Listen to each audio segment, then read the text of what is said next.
Hello दोस्तों, मैं Ravi Kumar Suryavanshi account online गुरु .com में आपका हार्दिक स्वागत करता हूँ। दोस्तों, आपको हमारा YouTube चैनल अच्छा लगता हो तो आप इसे लाइक, शेयर और सब्सक्राइब करना ना भूलें, जिससे हमें की प्रेरणा मिलती है कि हम आपके लिए अच्छे से अच्छे वीडियो दे सके। दोस्तों, इसके पहले मैंने आपको टैली ARP9 के बारे में 15 प्राइमरी ग्रुप्स के बारे में बताया था और 13 सब ग्रुप्स के बारे में। जो 15 प्राइमरी ग्रुप्स रहते हैं, इसमें से जो 9 ग्रुप्स रहते हैं यह बैलेंस शीट में दिखते हैं और बाकी 6 यह प्रॉफिट एंड लॉस अकाउंट में दिखते हैं। और 13 सब ग्रुप्स 13 सब ग्रुप जो रहते हैं यह बैलेंस शीट में दिखाए जाते हैं। तो चलिए दोस्तों, एक एक करके हम इसे अच्छे से समझेंगे और जिसकी वजह से आपकी अंडर ग्रुपिंग टैली में देना आपको आसान हो जाएगा। और टैली के अंदर मेन अंडर ग्रुप्स देने का ही काम रहता है, बाकी तो टैली खुद ऑटोमेटिक ही सब कर लेता है। तो दोस्तों, आप अच्छे से अंडर ग्रुप्स कौन से अकाउंट्स को क्या देना है यह सीख लो, जिसकी वजह से आप एक परफेक्ट अकाउंटेंट बन पाओगे और आप खुद साल के एंड में बैलेंस शीट फाइनल कर पाएंगे। तो चलिए देखते हैं डिटेल में predefined groups in Tally ARP9 15 primary group. तो इसमें सबसे पहले दोस्तों आता है branch division. This maintains ledgers account of all your company branches, division, subsidiary, affiliates and so on. तो दोस्तों, ब्रांच डिवीजन यह टैली का प्री डिफाइंड ग्रुप है जो अंडर ग्रुप रहता है। तो इसके अंदर हम क्या क्या लेते हैं, जो हमारी ब्रांचेस है वो डिवीजन हमारी शाखाएं जहाँ है, सब्सिडली सहयोगी यानी जैसे गोडाउन वगैरह, और एफिलेट्स किसके थ्रू अगर से हमें बिजनेस मिलता है, ऐसे सभी को हम ब्रांच डिवीजन कहेंगे। और ऐसे अंडर ग्रुप जब हमें समझो ब्रांच आपको आपकी ब्रांच समझो एक जालना में है और एक औरंगाबाद में है और आपका हेड ऑफिस जालना में है, तो आप औरंगाबाद ब्रांच को ब्रांच डिवीजन अंडर ग्रुप देंगे। ब्रांच डिवीजन में ज्यादा कुछ फर्क नहीं रहता है। और सब्सिडीज बोले तो इसके अंदर हमारे गोडाउन वगैरह आ जाते हैं। चलिए दोस्तों, आगे का देखते हैं कैपिटल अकाउंट। कैपिटल अकाउंट यह इसे हम कहते हैं पूंजी खाता। तो दोस्तों, capital account shows capital and reserve of the company. The ledgers that belong to capital accounts are share capital account, are share capital, partners capital account, और proprietors capital account and so on. तो capital account हम जब under group देंगे दोस्तों, तो वो किसे किसे देंगे, जिसमें आता है सबसे पहले शेयर कैपिटल।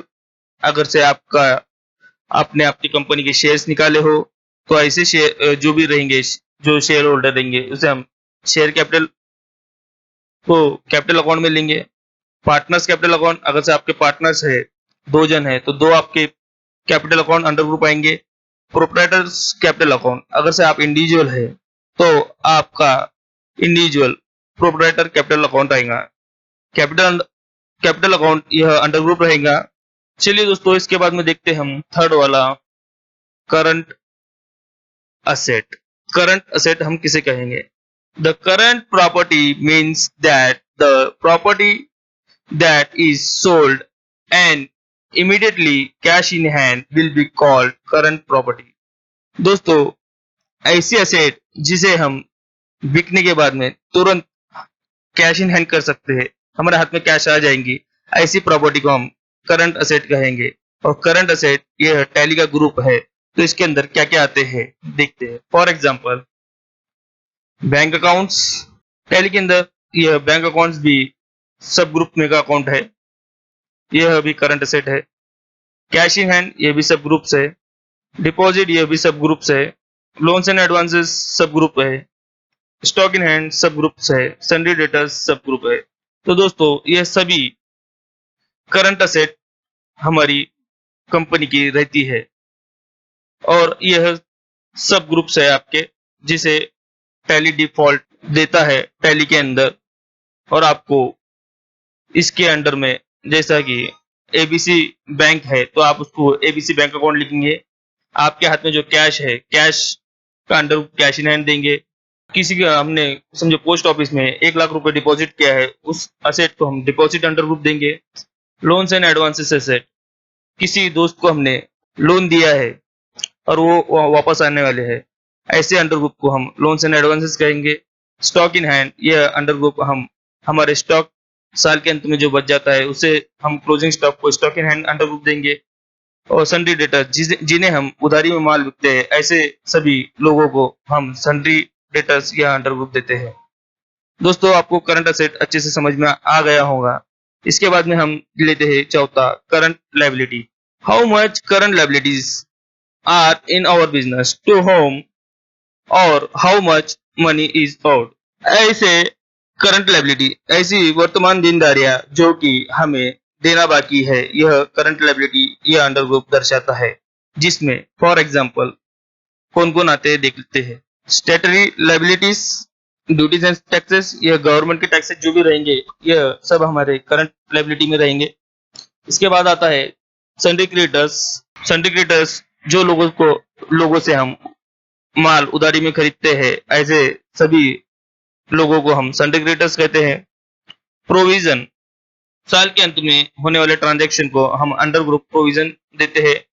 जैसे कि लाइट बिल है, अब बिल जनरेट हुआ है मार्च का और उसकी ड्यू डेट है 5 तारीख, तो हम इसका पेमेंट नेक्स्ट फाइनेंशियल ईयर में करेंगे, इसलिए ऐसे ट्रांजैक्शन को हम प्रोविजन में रखते हैं। लाइट बिल, टेलीफोन बिल और सैलरी, यह भी, और कोई किसी की फीस देना बाकी, यह भी प्रोविजन में ही आते हैं।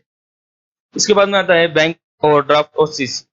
दोस्तों, यह भी हमारी करंट लायबिलिटी है। बैंक से हमने ओवरड्राफ्ट किया है और सीसी लिया है, तो इसे सभी को हम बैंक ओवरड्राफ्ट में लिखेंगे लोन लिए वाले को, क्योंकि ये करंट लायबिलिटी है, हमें कभी भी देना पड़ सकती है एक टाइम पीरियड के बाद।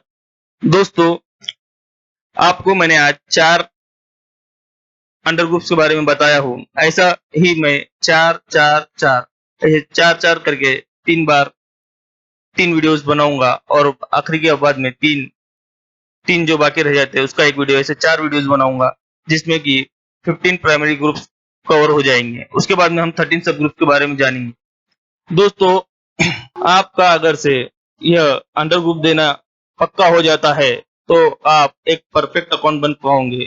तो आप अंडर ग्रुप्स को अच्छे से देना सीखे और जिसकी वजह से हमें बाकी टैली की रिपोर्टिंग्स बरोबर करेक्ट मिलती है। आपको टैली के अंदर सिर्फ अंडर ग्रुप्स को देना है, बाकी तो टैली ऑटोमेटिक बना लेता है। Balance sheet, profit and loss account, trading account, यह सब चीजें टैली ऑटोमेटिक बना के दे देता है। तो आपको सिर्फ अंडर ग्रुप्स देने के लिए अच्छे से करना चाहिए।